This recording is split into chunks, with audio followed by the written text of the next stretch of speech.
Hey guys, this is Manish and you are watching my channel pharma bullet. तो friends, इस channel पे आप जो वीडियोस देखते हैं वो सभी pharmacist, pharmacy officer, drug inspector exam के लिए इंपॉर्टेंट होते हैं। अगर आप किसी भी एग्जाम की प्रिपरेशन कर रहे हो तो ये सभी वीडियोस आपके एग्जामिनेशन पॉइंट ऑफ व्यू से इंपॉर्टेंट होने वाले हैं। तो आज के इस वीडियो में भी हम कुछ एग्जाम टारगेटेड क्वेश्चंस देखने वाले हैं। तो स्टार्ट करते हैं। Metronidazole is used in amoebiasis, giardiasis, trichomoniasis, all of the above. Metronidazole is used in, तो किसमें यूज करते हैं मेट्रोनिडाजोल का? तो इसे यूज करते हैं in amoebiasis, giardiasis and trichomoniasis also. Option d will be your correct answer, all of the above. इन तीनों के ट्रीटमेंट के लिए यूज करते हैं मेट्रोनिडाजोल का। एंड ये मेट्रोनिडाजोल होता है drug of choice in amoebic dysentery. Amoebic dysentery में ड्रग ऑफ चॉइस होता है metronidazole. Metronidazole drug of choice होता है अमीबिक डिसेंट्री में and acute necrotising ulcerative gingivitis में। ठीक है, लास्ट ईयर एग्जाम में पूछा हुआ क्वेश्चन है drug of choice for acute necrotising ulcerative gingivitis. And अभी आप मुझे बताएंगे कौन सी रिंग प्रेजेंट होती है मेट्रोनिडाजोल में? तो इसमें इमिडाजोल रिंग प्रेजेंट होती है। इमिडाजोल रिंग कंटेनिंग ड्रग होता है मेट्रोनिडाजोल। ठीक है, next question. The main cause of deterioration of penicillin is the reactivity of the strain ring. Thiazole, beta-lactam, isoxazole, carboxymethyl. The main cause of deterioration of penicillin. तो ये होता है beta lactam ring. Option B will be your correct answer. The main cause of deterioration of penicillin is the reactivity of the strain ring beta-lactam. अभी आप मुझे बताएंगे penicillin का mechanism of action क्या होता है? Mechanism of action of penicillin, तो penicillin होता है cell wall synthesis inhibitor. Cell wall synthesis inhibitor होता है पेनिसिलिन। इसका चीफ एडवर्स रिएक्शन कौन सा होता है? पेनिसिलिन का चीफ एडवर्स रिएक्शन तो ये होता है जेरिश हर्जिमर रिएक्शन।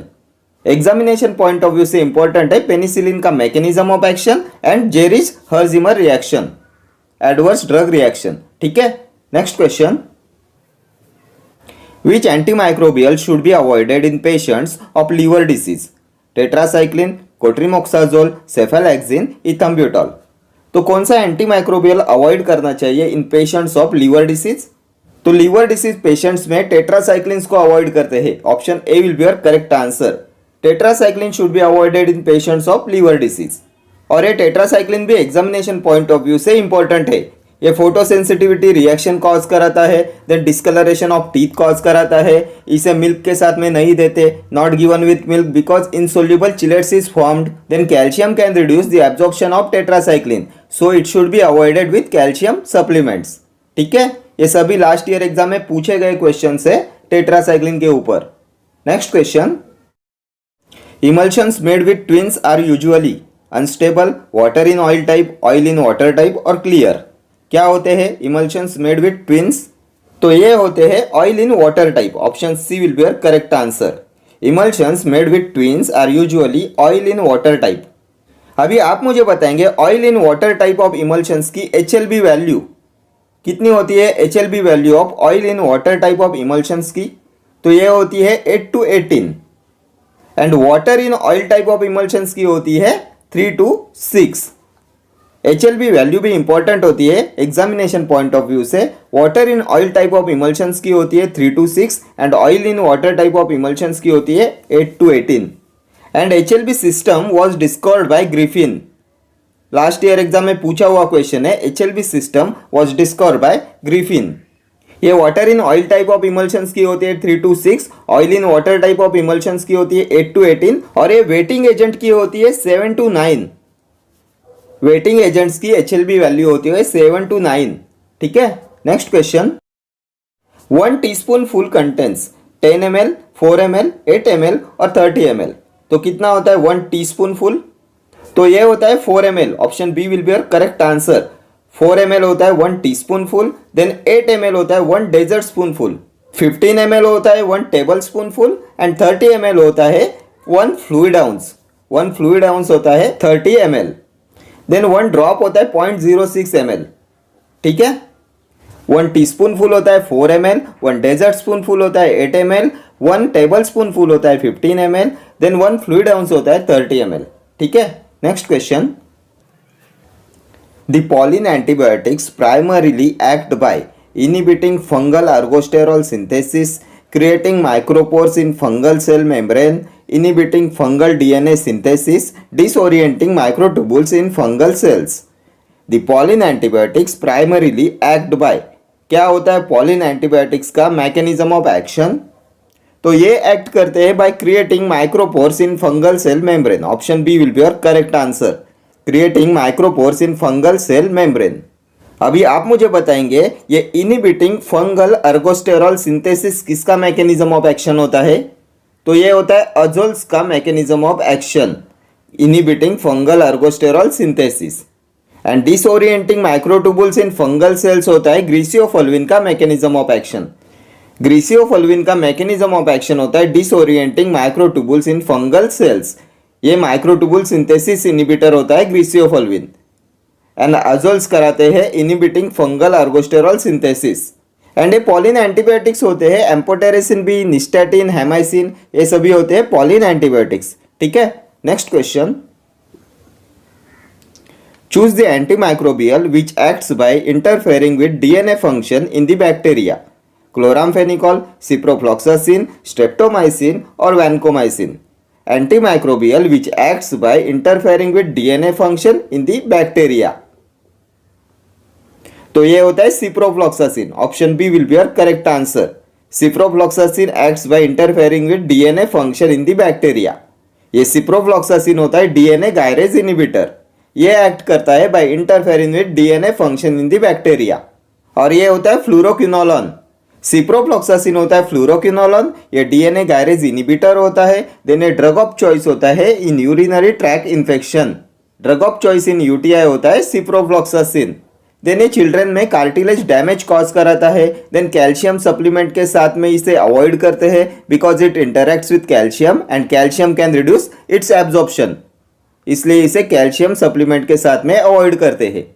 ठीक है. देन वैनकोमाइसिन कॉज कराता है red man syndrome. Next question. The powder used to spray on the affected area of the nostril is called dusting, effervescent, insufflation, explosive. The powder used to spray on the affected area of the nostril. तो ये होते हैं insufflations. Option C will be your correct answer. Insufflation is used to spray on the affected area of the nostril. ये insufflations होते हैं finely divided powders meant for introduction into the body cavities such as ears, nose etcetera. Finely divided powders meant for introduction into the body cavities such as ears and nose are insufflations. ठीक है. Next question.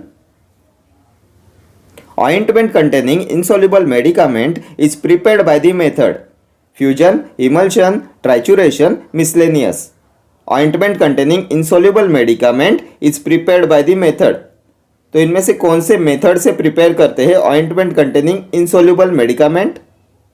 तो इन्हें prepare किया जाता है bye trituration. Option C हो जाएगा आपका करेक्ट आंसर. ट्राइचुरेशन. ट्राइचुरेशन होती है the process of grinding a substance to a very fine powder. ये होता है trituration. Grinding a substance to a very fine powder. And इसे यूज करते हैं in ointment preparation containing insoluble medicament. Next question. Acetaminophen is indomethacin, paracetamol, ibuprofen, none of these. तो क्या होता है एसिटामाइनोफेन? तो एसिटामाइनोफेन होता है paracetamol. Option B will be your correct answer. And a paracetamol होता है analgesic containing para aminophenol group. Para aminophenol group containing analgesic होता है पैरासीटामोल. और ये हेपेटोटॉक्सिसिटी कॉज कराता है. हेपेटोटॉक्सिसिटी इसका साइड इफेक्ट होता है पैरासीटामोल का. एंड अभी आप मुझे बताएंगे पैरासीटामोल पॉइजनिंग में कौन सा एंटीडोट यूज करते हैं? तो इसमें यूज करते हैं एन एसिटाइल सिस्टीन का. देन इंडोमिथासिन आता है इंडोल डेरिवेटिव में एनसेड के. Non steroidal anti inflammatory drug के इंडोल डेरिवेटिव क्लास में आता है इंडोमिथासिन. एंड आइबुप्रोफेन होता है propionic acid derivative. Propionic acid derivative class में आता है एनसेड के आइबुप्रोफेन. Next question.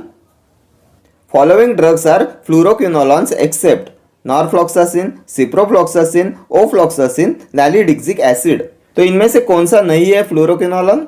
तो नैलिडिक्सिक एसिड फ्लूरोक्विनोलॉन नहीं है. Option d will be your correct answer. Norfloxacin, ciprofloxacin and ofloxacin, these all are fluoroquinolones. Next question. Select the antibiotic that has a high therapeutic index. Streptomycin, doxycycline, cefalexin or vancomycin.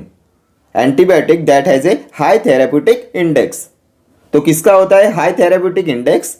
तो ये होता है cephalexin का. Option C will be your correct answer. Cephalexin has a high therapeutic index और ये cephalexin होता है first generation cephalosporin. And vancomycin cause कराता है red man syndrome. Next question.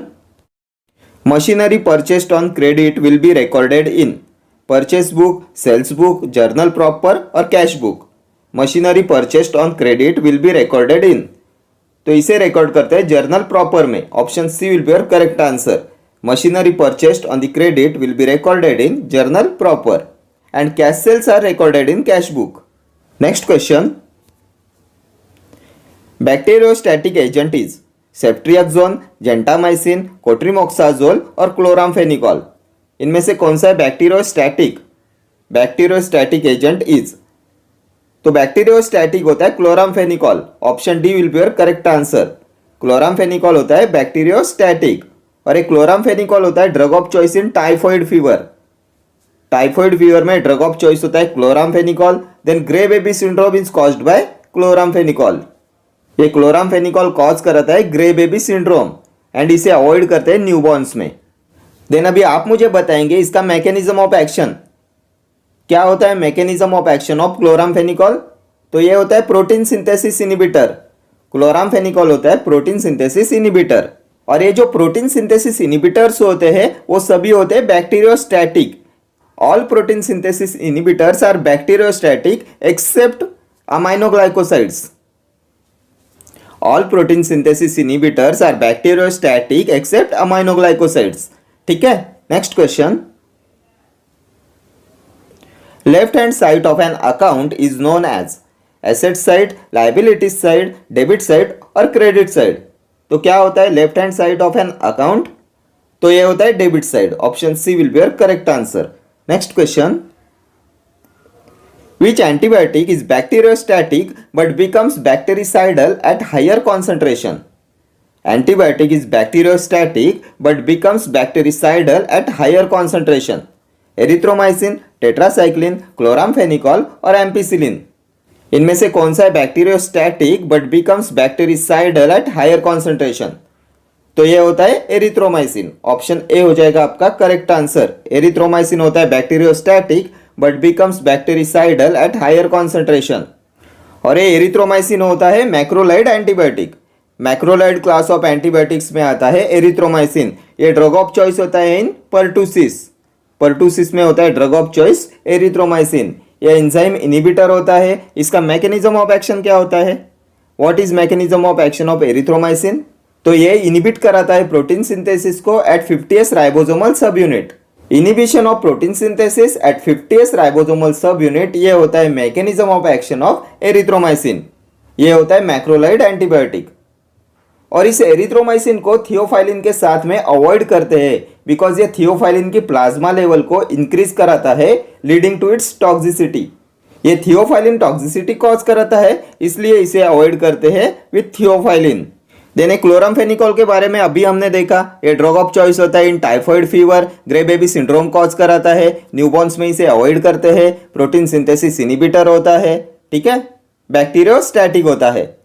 Then ये tetracycline discolouration of teeth cause कराता है, photosensitive reaction cause कराता है, calcium can reduce the absorption of tetracycline so it should avoided with calcium supplements. Then it is not given with milk because insoluble chelates is formed. ठीक है. Next question. Antifungal antibiotic amphotericin B is obtained from Streptomyces piprina, Penicillium griseofulvin, Streptomyces nodosus, both A and C. Antifungal antibiotic amphotericin B is obtained from. तो क्या होता है amphotericin B का source? तो इसे obtain करते हैं from Streptomyces nodosus. Option C will be your correct answer. इसका सोर्स होता है स्ट्रेप्टोमाइसेस नोडोसस और ये एम्फोटेरिसिन बी होता है पॉलिन एंटीबायोटिक. पॉलिन एंटीबायोटिक होता है एम्फोटेरिसिन बी एंड इसकी मोस्ट इंपॉर्टेंट टॉक्सिसिटी होती है नेफ्रोटॉक्सिसिटी. ये नेफ्रोटॉक्सिसिटी कॉज कराता है. लास्ट ईयर एग्जाम में पूछा हुआ क्वेश्चन है. एम्फोटेरिसिन बी कॉज कराता है नेफ्रोटॉक्सिसिटी. अभी आप मुझे बताएंगे ये स्ट्रेप्टोमाइसिस पिपरीना किसका सोर्स होता है? तो ये हेमाइसिन का सोर्स होता है। हेमाइसिन जो पॉलिन एंटीबायोटिक होता है उसका सोर्स होता है स्ट्रेप्टोमाइसिस पिपरीना। ठीक है, next question. Multiple shops deals in all types of goods, same type of goods, specified same types of goods और specified types of goods. Multiple shops deals in, and the correct answer of this question is option C, specified same types of goods. Option C will be your correct answer. Multiple shops deals in specified same types of goods. Next question. Which of the following is generally considered as the standard of the current ratio? 1:1, 2:1, 0.5:1, none of these. Generally considered as the standard of the current ratio.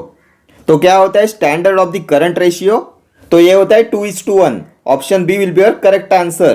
2:1 is considered as the standard of the current ratio. Next question. The side effect of aluminium antacid is constipation, diarrhoea, severe headache, loss of electrolytes. Side effect of aluminium antacid, तो इनमें से कौन सा होता है side effect of aluminium antacid? तो ये हो जाएगा constipation. Option A will be your correct answer. Aluminium antacids cause कराते हैं कॉन्स्टिपेशन. एंड अभी आप मुझे बताएंगे एंटासिड्स क्या होते हैं? What is antacids? एक बार एग्जाम में पूछा हुआ क्वेश्चन है. एंटासिड्स आर, तो एंटासिड्स होते हैं weak base. Weak bases are antacids. And कौन सा एजेंट यूज करते हैं as an antacid and laxative also?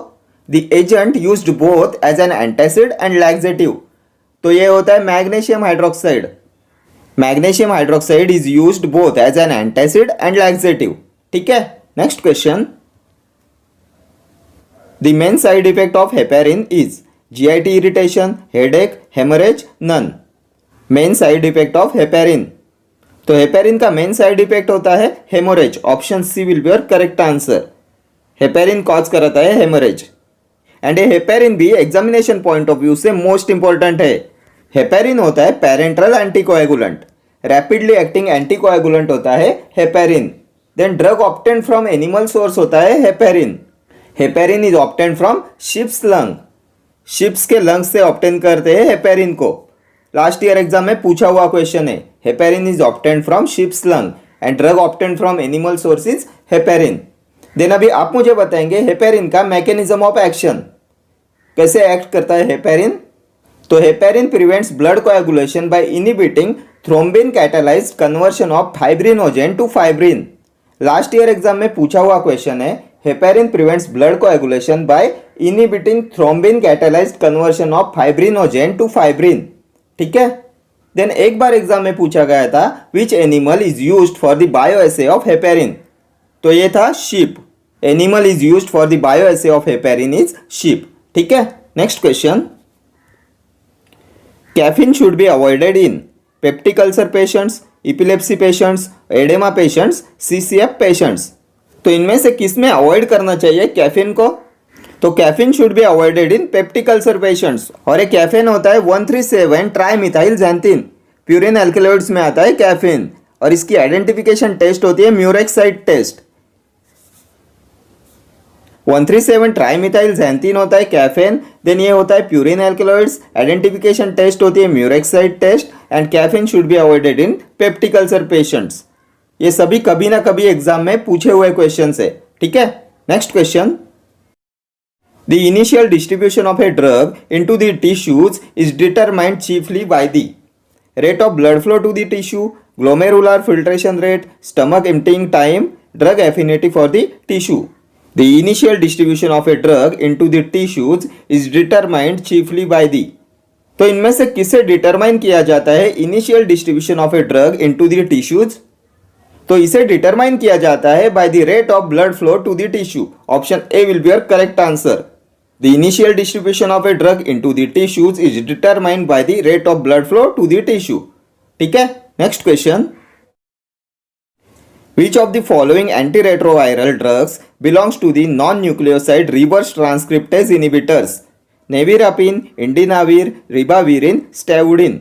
इनमें से कौन सा आता है NNRTI कैटेगरी में? Non nucleoside reverse transcriptase inhibitors में कौन सा ड्रग आता है? तो ये भी हमने बहुत बार डिस्कस किया है। एनएनआरटीआई में non nucleoside reverse transcriptase inhibitors में आते हैं इफाविरेंस, देन नेविरापिन एंड डिलावर्डिन।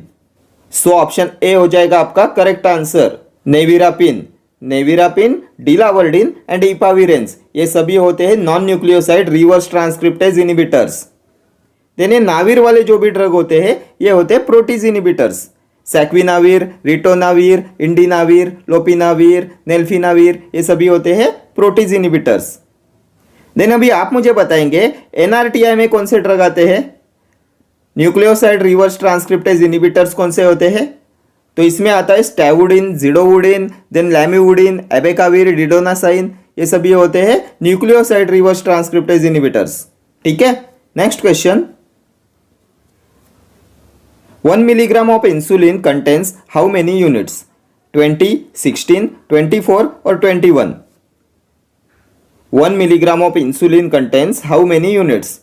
तो कितने यूनिट्स होते हैं 1 मिलीग्राम ऑफ इंसुलिन में?